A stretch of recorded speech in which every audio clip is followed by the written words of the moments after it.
नमस्कार. आपले 10 समास पूर्ण झाले आहेत. दशक पहिला झालाय. आता दशक आपण दुसरा सुरुवात करतो आहे. समास पहिला. श्री समर्थांच्या मते प्रपंचाला सर्वस्वी खरा मानून जीवन जगणारा अज्ञानी माणूस तो मूर्ख होय. हा मूर्ख अत्यंत स्वार्थी असल्याने सगळे जग माझ्या सुखासाठी आहे असे समजतो. मी व माझे या पलीकडे त्याला काही दिसतच नाही. देहच मी आहे या घट्ट कल्पनेमुळे देह सुखासाठी तो सारखा हपापलेला असतो. अत्यंत विकारवश असल्याने त्याचे मन द्वेष मत्सराने भरून वाहते, यात नवल नाही. परंतु भोग भोगताना विकारांच्या पायी तो मनाची किंवा जनाची लाज मर्यादा बाळगीत नाही. धर्म, नीती किंवा न्याय याची चाड न धरता तो अनितीने खूप द्रव्य मिळवतो आणि निंद प्रकारांचा सहज अंगीकार करतो. आई बाप, गुरु, देव, स्वामी यापैकी कोणीच त्याला पूजनीय वाटत नाही. ईश्वरास तर तो विसरलेलाच असतो, पण कधी काळी देव आठवलाच तर प्रपंचात भोग कमी पडला म्हणून तो त्याला शिव्या देतो. चंचल बुद्धीचा हा मूर्ख माणूस मायेच्या जीवलगांना कधी प्रेमाने वागवित नाही. आळसात वेळ घालवतो व सर्व काळ चिंताग्रस्त असतो. तात्पर्य, श्री समर्थांचा मूर्ख म्हणजे समाजातील अत्यंत स्वार्थी, विकारवश, कुविचारी, भोगी, हीन लक्षणी आणि आळशी माणूस होय. समासारंभी गणपती, शारदा व श्री गुरु यांना वंदन आणि श्री रामस्मरण. 3 डोळे 1 दात असलेल्या ओंकार रूप गजाननाला मी नमस्कार करतो. माझी प्रार्थना ही की देवा, तुम्ही कृपादृष्टीने आपल्या या भक्ताकडे पाहावे.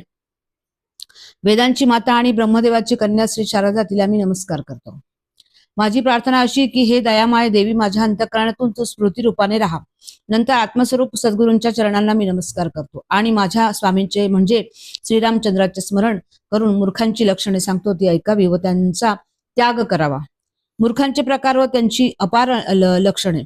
जगातील मूर्खांचे प्रकार 2. एक मूर्ख व दुसरा पडत मूर्ख. दोघांची लक्षणे ऐकून गंमत वाटेल. श्रोत्यांनी आदराने ती ऐकावीत आणि त्यावर विचार करावा. पडत मूर्खांची लक्षणे पुढील समासात म्हणजे 10व्या समासात सांगितली आहे. शहाण्या श्रोत्यांनी ती लक्षपूर्वक ऐकावी. येथे आता मूर्ख लक्षणांचा विचार करायचा आहे. समग्र सांगायचे म्हटले तर ती लक्षणे अपार आहेत. त्यापैकी काही लक्षणे मी येथे सांगतो, ती मात्र मनापासून ऐकावीत. ज्यांना आत्मज्ञान नाही ते अगदी अज्ञानी आणि म्हणून प्रपंचात ते संपूर्णपणे गुंतलेले असतात, अशा लोकांची ही सर्वसामान्य लक्षणे आहेत. कामवासनेपायी अत्यंत स्त्री अधीन जीवित जगणारा तो मूर्ख. ज्या आईबापांच्या पोटी आपण जन्म घेतो त्यांच्यावर जो उलटतो, आपल्या बायकोला जो एकमेव मित्र मानतो, इतर सर्व नातेवाईकांना बाजूस सारून तो बाईल बुद्ध्या बनतो. आपल्या अंतःकरण फक्त बायकोपाशीच उघड करतो. जो परस्त्रीवर प्रेम करतो, आपल्या सासरवाडीस अनाहूत जाऊन राहतो, कुलशील न पाहता कोणत्याही मुलीशी लग्न करतो, तो माणूस मूर्ख समजावा. मोठा अहंकारी, बडाईखोर, निंदक आणि व्यसनी असणारा तो मूर्ख. आपल्यापेक्षा श्रेष्ठ असलेल्या माणसासमोर जो मोठ्या अहंकाराने वागतो, तो आपण बरोबरीचे आहोत असे मनात समजतो. तसा अधिकार नसताना जो दुसऱ्यावर सत्ता गाजवण्याचा प्रयत्न करतो, जो आपण स्वतःच आपली तारीफ करतो, एकीकडे घरी दुर्दशा भोगीत असतो तर दुसरीकडे आमचे पूर्वज वा वाडवडील असे होते तसे होते वगैरे बढाई मारतो. काही कारण नसताना जो उगीच हसत सुटतो, दुसऱ्याने दिलेला योग्य सल्ला जो ऐकत नाही, जो पुष्कळ लोकांशी वाकडा असतो, स्वकीयांना दूर लोटून तो परकीयांशी मैत्री करतो, येता जाता दुसऱ्याची निंदा करतो, पुष्कळ जण जागत बसले असता तो मध्येच हातपाय ताणून झोपतो, दुसऱ्याच्या घरी भरमसाठ जेवतो, आपला मान किंवा अपमान जो स्वतःच्या तोंडाने उघड करतो, पुढील 7 व्यसनात जुगार, बाहेर ख्याल, चोरी, चहाडी, परस्त्री, पाखरांची झुंज आणि नायकिणीचे गाणे मग्न असतो, तो माणूस मूर्ख समजावा. आळशी ऐकण्याची बुद्धी नसणारा लाजाळू व विषय निर्लज्जपणे भोगणारा तो मूर्ख. दुसरा कोणी आपल्याला मदत करील या भरोशावर तो जो स्वतःच प्रयत्न हळूहळू सोडतो, तो आळशीपणात संतोष मानतो. जो घरात ज्ञानाच्या पुष्कळ गप्पा मारतो पण सभेमध्ये गांगरून गप्प बसतो. स्वतःपेक्षा श्रेष्ठ असणाऱ्या माणसाशी जो फार सलगी करतो, हिताच्या गोष्टी कोणी सांगू लागला तर कंटाळतो, न ऐकणाऱ्या लोकांना जो शिकवण्याचा प्रयत्न करतो, पुढील माणसांपुढे आपण आपला शहाणपणा मिरवतो, सज्जन माणसाला भानगडीत अडकवतो, कामवासना भोगण्यापायी जो एकाएकी लाज मर्यादा सोडतो आणि अत्यंत बेलगाम वागू लागतो, तो माणूस मूर्ख समजावा. विरोध टाळून प्रपंचात सुखी होण्याचे पुढील सामान्य नियम न पाळणारा तो मूर्ख. रोग असून जो औषध घेत नाही, मुळीच पथ्य करीत नाही, जीवनात जे आपल्या वाट्यास येईल ते आवडून घेत नाही, जो सोबतीन वाचून परदेशी जातो, ओळखी वाचून सोबती जोडतो, महापुरात उडी घालतो, जेथे मान मिळतो तेथे तो जो अकारण वारंवार जातो, मिळालेला मान सांभाळू शकत नाही, योग्य गोष्टीचा अभिमान धरीत नाही, आपल्या पदरचा नोकर श्रीमंत झाला तर जो त्याचा गुलाम बनतो. सदा सर्व काळ अस्थिर चित्त असतो. कारणाचा नीट शोध न करता अपराध नसून जो शिक्षा करतो. थोडक्यात खर्चासाठी भारी कंजूसपणा करतो. देवाची व वडील माणसांची जो पर्वा करीत नाही. अशक्त असला तरी वाचाळपणा करतो. काही धरबंद न पाळता तो जो अश्लील शब्द सर्रास वापरतो. जो घरातील माणसांवर दातोट खातो पण बाहेर मात्र दीनपणाने नरमाईने वागतो. असा जो अज्ञानी व वेडा असतो तो माणूस मूर्ख समजावा. कामवासनेसोबत ढिला, कृतज्ञ, वाचाळ, दुष्टबुद्धी असणारा, डरपोक, निर्लज्ज, वृथा, अभिमानी, दुष्ट कर्मे करणारा व मलिन राहणारा तो मूर्ख. जो हलक्या माणसाच्या संगतीत राहतो, दुसऱ्यांच्या बायकोशी एकांत करतो, रस्त्याने खात खात जातो, आपण कोणावर उपकार करीत नाही, दुसऱ्याचे उपकार केल्या तर त्याची फेड तो अपकाराने करतो थोडे पण बोलतो फार. जो तापट, आळशी, खादाड, दुर्वर्तनी, कपटी आणि धारिष्ट शून्य असतो. विद्या, वैभव, धन, पराक्रम, सामर्थ्य किंवा मान यापैकी काही देखील जवळ नसून तो उगीच अभिमान मिरवतो. उद्धट, खोटा, लबाड, उर्दुराचारी, वाकड्या बुद्धीचा व बेशरम असून जो बेसुमार झोप घेतो. जो उंच जागी जाऊन वस्त्र नेसतो, चव्हाट्यावर परसाकडे बसतो, सदा बहुतेक नग्नप्राय असतो किंवा फिरतो. ज्याचे दाट डोळे, नाक, हात, कपडे व पाय नेहमी अस्वच्छ असतात. वैधृती आणि व्यतिपात अशा वाईट मुहूर्तावर जो प्रवासाला निघतो, अपशकुनाने दुसऱ्याचा घात करतो तो माणूस मूर्ख समजावा. चंचल बुद्धीचा, स्वार्थी, पैशाला सर्वस्व आणणारा, ईश्वराला विसरणारा, कामी, दुर्जन, संगतीत राहणारा, निंद्य वस्तू अंगीकारणारा, 24 तास विनोद करणारा, रागाने स्वतःचे नुकसान करणारा तो मूर्ख समजावा. फार राग आला किंवा अपमान झाला तर तो दुर्बुद्धीने आत्महत्या करतो. जो बुद्धीने अस्थिर असतो.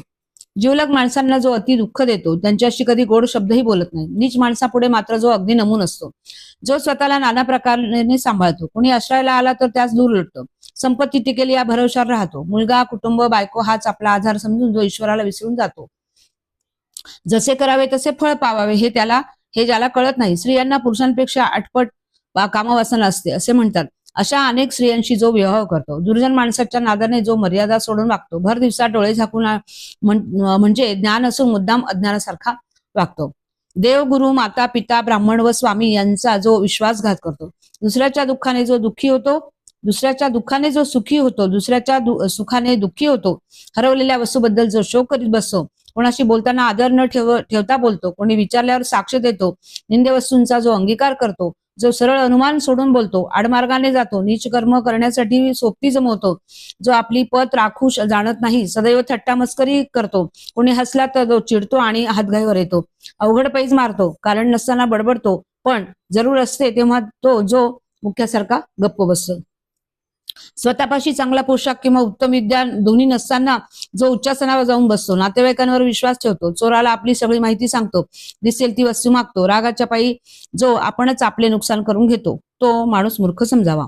हलक्या लोकांच्या तोंडी लागणारा, मत्सरग्रस्त, वय वाया घालवणारा, देवास नावे ठेवणारा, विश्वासघातकी, जुन्या लोकांना सोडणारा, भ्रष्टाचारी, परद्वारी, चिंताग्रस्त, मूर्ख संगत करणारा आणि ग्रंथांची काळजी न घेणारा तो मूर्ख.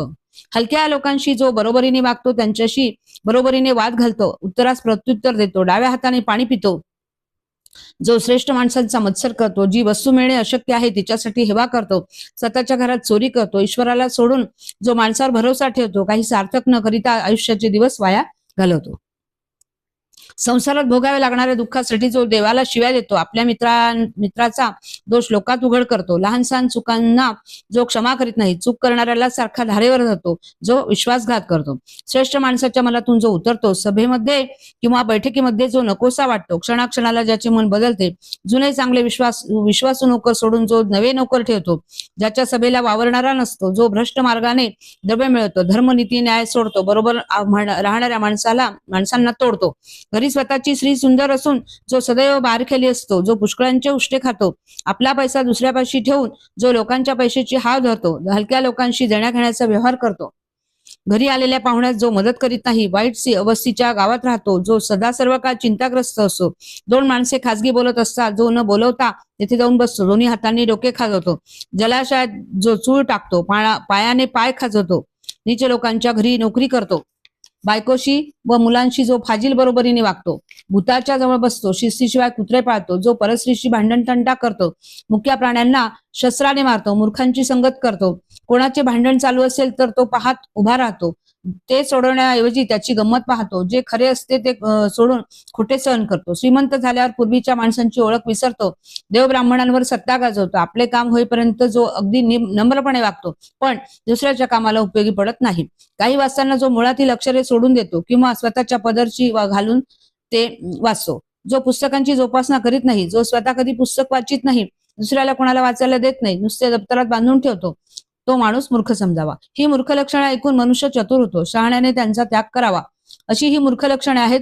ती ऐकल्याने मनुष्य चतुर बनतो. शहाणी माणसे लक्ष देऊन ती सदा ऐकतात. वास्तविक मूर्ख लक्षणे अगणित आहेत. श्रोत्यांनी त्यांचा त्याग करावा. म्हणून माझ्या बुद्धीला सुचली ती लक्षणे मी येथे सांगितली. त्याबद्दल श्रोत्यांनी क्षमा करावी. आपण उत्तम लक्षणे घ्यावी, मूर्ख लक्षणे सोडून द्यावी.